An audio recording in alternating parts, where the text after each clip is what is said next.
Yesterday, how are you? Alhamdulillah, I'm well. I think you are well by the grace of Almighty Allah. You know, COVID-19 is a pandemic situation in the whole world. For this reason, our government has taken some steps for the betterment. One of them is online classes. So, I am here to take a class in the convenience of you. আমার ঘরে আমার স্কুলের পক্ষ থেকে তোমাদেরকে জানাচ্ছি অভিনন্দন। আমি মোহাম্মদ সালাউদ্দিন, সহকারী শিক্ষক ইংরেজি, বল্লভপুর মাধ্যমিক বিদ্যালয়। আজকে আমি তোমাদের সামনে যে টপিকটা নিয়ে আলোচনা করব, সেই টপিকটা হচ্ছে সবচেয়ে গুরুত্বপূর্ণ 6 to 10। তাছাড়া যারা বিভিন্ন চাকরির পরীক্ষায় দিতে যাচ্ছে তাদের জন্য ইম্পর্টেন্ট আছে। যাই হোক, আমি বেশি কথা বলাচ্ছি না। আমাদের টপিকটা হচ্ছে পার্টস অফ স্পিচ। আমি যেটাকে হিউম্যান ব্রেনের সাথে তুলনা করেছি, কারণ আমাদের ব্রেন যখন আমাদেরকে কন্ট্রোল করে তেমনিভাবে পার্টস অফ স্পিচ করে control the whole English words. It helps us to arrange the words right way. Let's start our class. দেখো এখানে আছে পার্টস অফ স্পিচ। আমরা এটাকে ভেঙে ভেঙে পড়ার চেষ্টা করব যাতে করে তোমরা ইজি ওয়েতে এটা বুঝতে পারো। কারণ you have the main problem because it's a foreign language. Our main problem, we don't understand. Actually, majority students complain me, say, sir, we don't understand. It's a very terrible for us. So I'll try my best to take the classes in the way. Let's start. Parts of it. Parts অর্থ অংশ, অর্থ ল বা এর, আর pitch অর্থ বাক্য। তাহলে এটা কি দাঁড়ালো? পার্টস অফ স্পিচ অর্থ হলো বাক্যের অংশ। It is the part of a sentence, একটা বাক্যের অংশ। তাহলে আমরা যদি ডেফিনিশনে যাই, সংজ্ঞাতে যাই, তাহলে আমরা কি পাই? Each word in a sentence is a part of speech.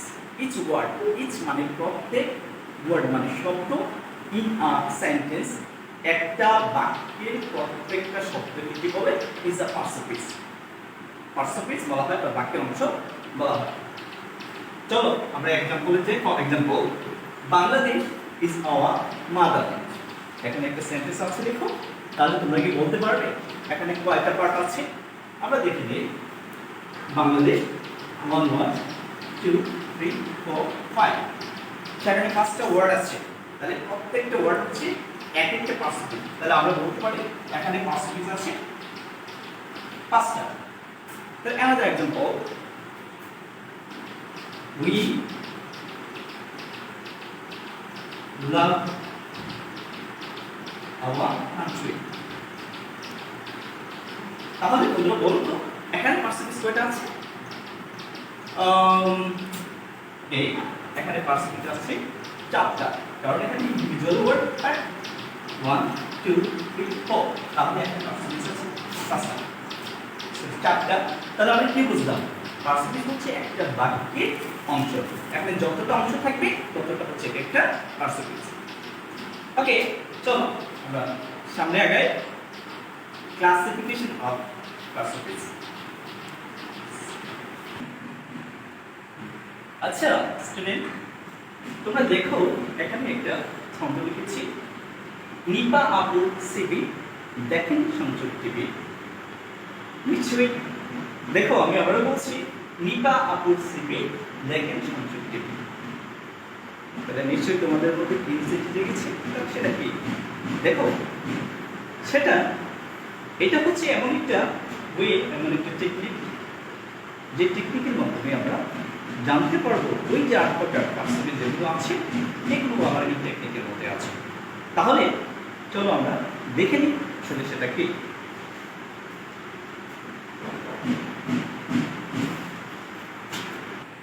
তাহলে দেখো আমরা একটা দিক কি পাচ্ছি,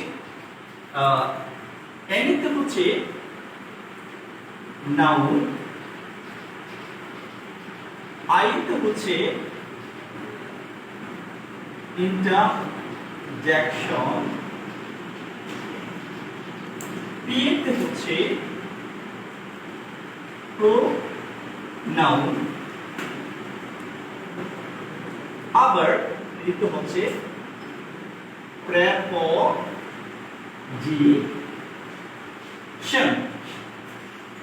এতে হচ্ছে অ্যাডজেক্টিভ, এদিকে জায়গা হচ্ছে না তাই আমি লিখে নিচ্ছি আমার বড় ছোট, আবার এতে হচ্ছে অ্যাডভার্ব, তারপরে কি আছে সি, সি এতে হচ্ছে কনজাংশন, আর ভি তে হচ্ছে ভার্ব। দেখো বন্ধুরা, তোমরা তোমাদের মতো করে এটাকে সাজিয়ে নেবে। আমি জাস্ট এখানে তোমাদের অনেক স্টুডেন্ট আছে যাদের এটা মনে থাকে না, তাই আমি এটা একটা ছন্দের মধ্যে নিয়ে আসার চেষ্টা করেছি। তাহলে আমি আবার এগুলো প্রনাউন্স করছি, তোমরা দেখো। নাম্বার 1 এ ছিল এনতে ছিল নাও, নাম্বার 2 তে দেখো ইন্টারজেকশন, নাম্বার 3 তে হচ্ছে প্রোনাউন, নাম্বার 4 তে হচ্ছে প্রেপোজিশন, নাম্বার 5 এ হচ্ছে অ্যাডজেক্টিভ, নাম্বার 6 এ হচ্ছে অ্যাডভার্ব, নাম্বার 7 এ হচ্ছে কনজাংশন, নাম্বার 8 এ হচ্ছে ভার্ব। তাহলে তোমরা তোমাদের মতো করে এটাকে সাজিয়ে নেবে। দেখো এখানে আমার কিছু প্রনাউন্সিয়েশনে তোমাদের কতটা একটু প্রবলেম হতে পারে, যেটা হচ্ছে আমি দেখো আমি একটা প্রনাউন্সিয়েশন তোমাদেরকে এই করছি, এই জায়গাটা দেখো, এটাতে আমি বলছি ইন্টারজেকশন, তারপরে এটাতে দেখো এটাকে বলছি প্রেপোজিশন, এটাতে বলছি অ্যাডজেক্টিভ, এটাতে বলছি অ্যাডভার্ব, আর এটাতে বলছি ভার্ব। তাহলে চলো বন্ধুরা এই কাজটা কিভাবে হচ্ছে, এই প্রনাউন্সটা কিভাবে হচ্ছে আমরা সামনে আগে। তাহলে তোমরা এটাকে লিখে নিবে, তোমরা এটা লিখে রাখবে। আমরা তোমরা জানো আমি এই পার্সেন্টেজকে হিউম্যান ব্রেইনের সাথে কম্পেয়ার করেছি, কারণ ব্রেইন যখন আমাদেরকে কন্ট্রিবিউট করে, আর এই পার্সেন্টেজটাও কি করবে আমাদের হোল ইংলিশ গ্রামারটাকে percentage control the whole English grammar. So we must take the get deep knowledge about percentage. Okay.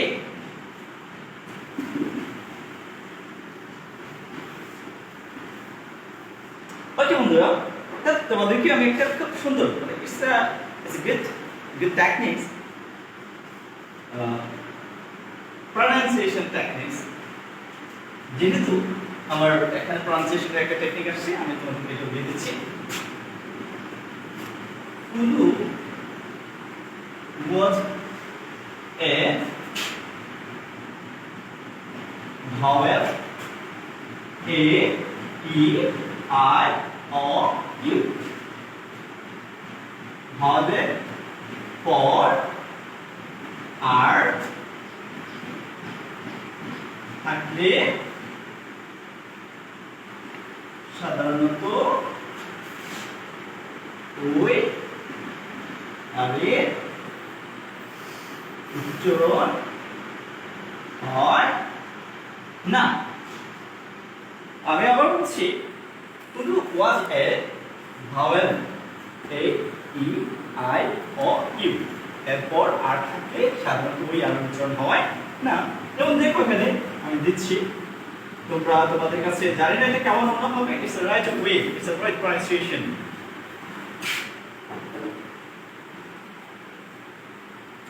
দেখো এখানে টিচার, টিচার এখানে ভাওয়ালের পরে আর আছে, সো এটা হবে টিচার। ডিয়া, নিয়া,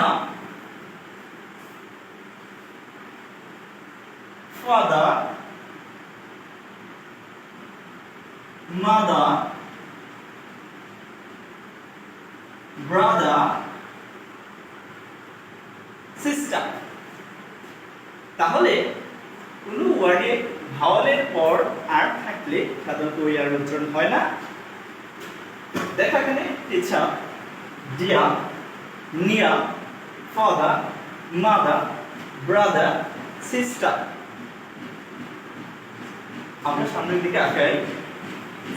এই সংখ্যাতে যেটা আমাদের কতগুলো ক্লাসিফিকেশন দেখেছি না, কতগুলো ওয়ার্ড ছিল যেগুলো আলোচনা হবে না, আমি এখানে লিখে দিয়েছি কখন আলোচনা হবে। দেখো ভয়েল এ হচ্ছে ভয়েল, তারপর আর আছে, এখানে আর আলোচনা হবে না। এটা বলতে হবে পাস, পার্স, পার্স। তারপর দেখো এখানে আছে এর পরে আর আছে, তাহলে ভার্ব, ভার্ব। তারপরে দেখো এই যে বসে অ্যাডভার্ব, এর পরে আছে আর আলোচনা হবে না। এই জায়গায় দেখো এর উপরে আর আছে, তাহলে interjection, interjection. Yes student, ask this thing. You have to practice gradually. It will change your pronunciation. It will change your English weakness. How to pronounce rightly. Okay, আজকে আমরা অনেক কিছুই দেখেছি। জানি না তোমাদের কতটুকু আমি হাল করতে পেরেছি বা কতটুকু তোমরা উপকৃত হচ্ছ। ইনশাআল্লাহ আমি আশাবাদী তোমরা যদি গ্র্যাজুয়ালি ক্লাসগুলি পড়ো, ইনশাআল্লাহ এখান থেকে তোমাদের একটা ভালো একটা ফিডব্যাক আমি তোমাদের কাছ থেকে পাবো এবং তোমাদের অনেক কিছুই ইনশাআল্লাহ শিখতে পারবে। তাহলে চলো আমরা সামনের দিকে যাই। আজকে আমরা একটু আলোচনা করব নাউন নিয়ে।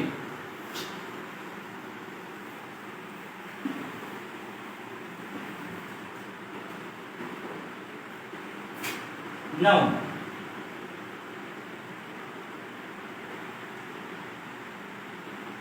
এখন তোমরা আমাকে প্রশ্ন করতে পারো, স্যার আর প্রকার তো জানলাম, তাহলে কোন ওয়ার্ডটা কোন নাউন আমরা চিনব কি করে? অনেক সুন্দর একটি প্রশ্ন, হয়তো তোমরা তোমাদের মনে জাগ্রত করেছে। অনলাইন ক্লাস যেহেতু এটা করতে পারছো না, তোমরা ক্লাসগুলো করো, ইনশাআল্লাহ এই প্রবলেমটা থাকবে না। তোমাদের যে ফিল ইন দ্য ব্ল্যাঙ্কসের যে প্রবলেমগুলো হয়, ফিল ইন দ্য ব্ল্যাঙ্কস আছে, তারপরে সাফিক্স প্রিফিক্স আছে, তাহলে এই প্রবলেমগুলো ইনশাআল্লাহ তোমাদের ওভারকাম হবে যদি তোমরা ক্লাসগুলো ঠিকঠাক মতো পড়ো এবং বুঝে করতে হবে। তাহলে তোমরা কি হবে, তোমাদের উপকারে আসবে, তোমরা কিছু শিখতে পারবা। নাও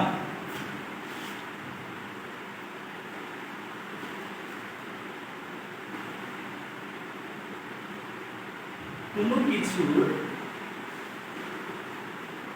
নামকে নাউন বলে। কোনো কিছুর নামকে কি বলে?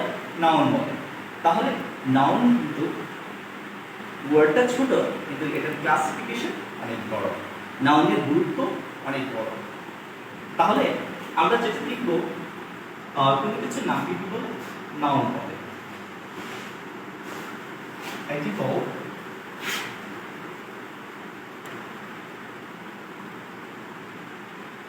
এটা হতে পারে কোনো ব্যক্তির নাম, কোনো বস্তুর নাম, বা কোনো প্রাণীর নাম, বা কোনো জায়গার নাম, যে কোনো নাম হলে তোমাকে হবে নাউন হবে। যদি আমি এখানে ব্যক্তির নাম বলি,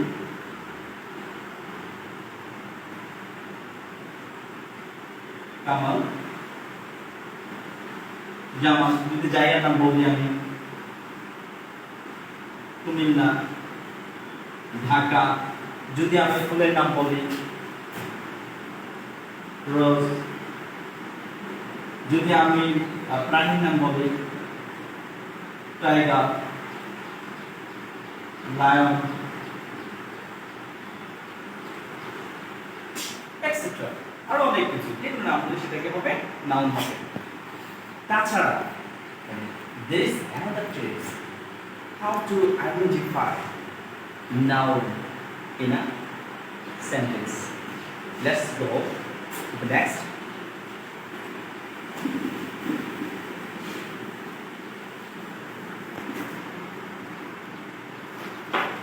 Okay, আমি একটু ডায়াগ্রাম এখানে নিচ্ছি।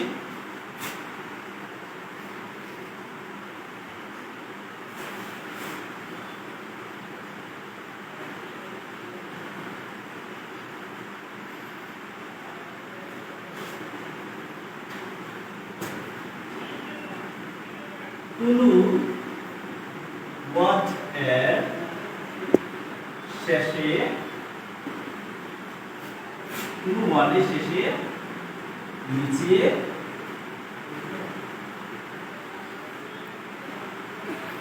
সাফিক্স গুলো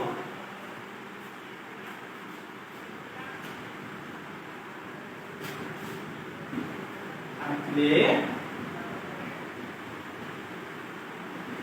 সেগুলো নাউন হবে। দেখো এখানে ডায়াগ্রামে আছে, আমি লিখছি ment ness hood June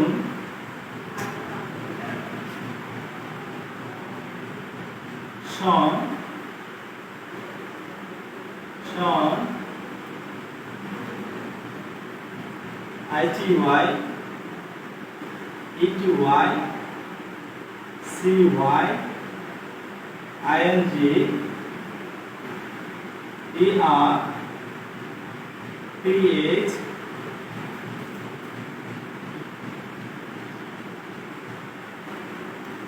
adjt। দেখো আরো আছে, তোমাদেরকে এই কয়েকটা দিলাম। দেখো যদি কোনো ওয়ার্ডের শেষে তুমি এই সাফিক্স গুলো, এখানে একটা প্রশ্ন তোমরা করতে পারতাম, সাফিক্সটা হচ্ছে যে লেটারস গুলো কোনো ওয়ার্ডের শেষে বসে সেগুলো হচ্ছে সাফিক্স। তাহলে কোনো ওয়ার্ডের শেষে যদি তুমি এই সিম্বলগুলো দেখো, এই লেটারগুলো তুমি দেখো, তাহলে সেটা বুঝবে it is the part of noun. Example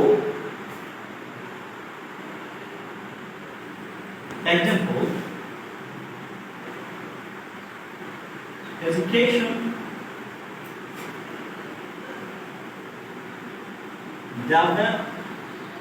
development,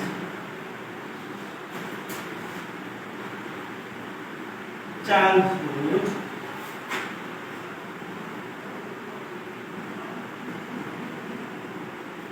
knowledge। দেখো এখানে আমি দেখে করছি, দেখে নাও এখানে শন আছে, এই জায়গায় দেখো তোমাদের শন আছে, দ্যাট মিন্স নাউন। এখানে ম্যান আছে, এই জায়গায় ম্যান আছে, সেটা হচ্ছে নাউন। এখানে ফুড আছে, এই জায়গায় কি আছে, ফুড আছে, সেটা নাউন। এখানে নলেজ, সরি এখানে, তাহলে তোমরা দেখো এখানে কি আছে, অ্যাজ আছে নলেজ। তাহলে এই সিম্বলগুলো যদি তুমি দেখতে পাও, এই লেটারগুলো যদি তুমি কোনো একটা ওয়ার্ডের শেষে দেখতে পাও, তাহলে সেটা বলতে কি, সেটা হচ্ছে নাউন। তাহলে আমরা নাউন চিনতে পারলাম, কিন্তু একটা সেন্টেন্সের একটা সেন্টেন্সের যে নাউনটা চেঞ্জ হয়ে যেতে পারে, সেই জন্য আমরা অ্যাডজেক্টিভে কাজ করে মাঝে মাঝে। হ্যাঁ, তাহলে এটা সেন্টেন্সের ভিতরে আমরা ভেরিফাই করতে আমরা দেখে নিলাম এটা, যেটা তোমাদের সাফিক্স প্রিফিক্সের জন্য মোস্ট ইম্পর্টেন্ট নাউন চেনাটা। তাহলে আমরা দেখলাম যে কতগুলো সাফিক্সের মাধ্যমে কিভাবে নাউনটা চেনা যায়। আজকে this may be some slip of tongue. It's the first class for me, so I think I try my best to represent my classes interestingly, interest myself. Inshallah, I'll try my best. I'll return to you again. I'll come back again with a new topic in a new days. Stay at home and stay safe. দেখো হয়তো আবারও দেখা হবে, যদি তোমাদের কাছ থেকে inspiration পাই তাহলে হয়তো তোমাদের সাথে আবারও ইনশাআল্লাহ দেখা হবে। ভালো থাকো, সুস্থ থাকো। আসসালামু আলাইকুম।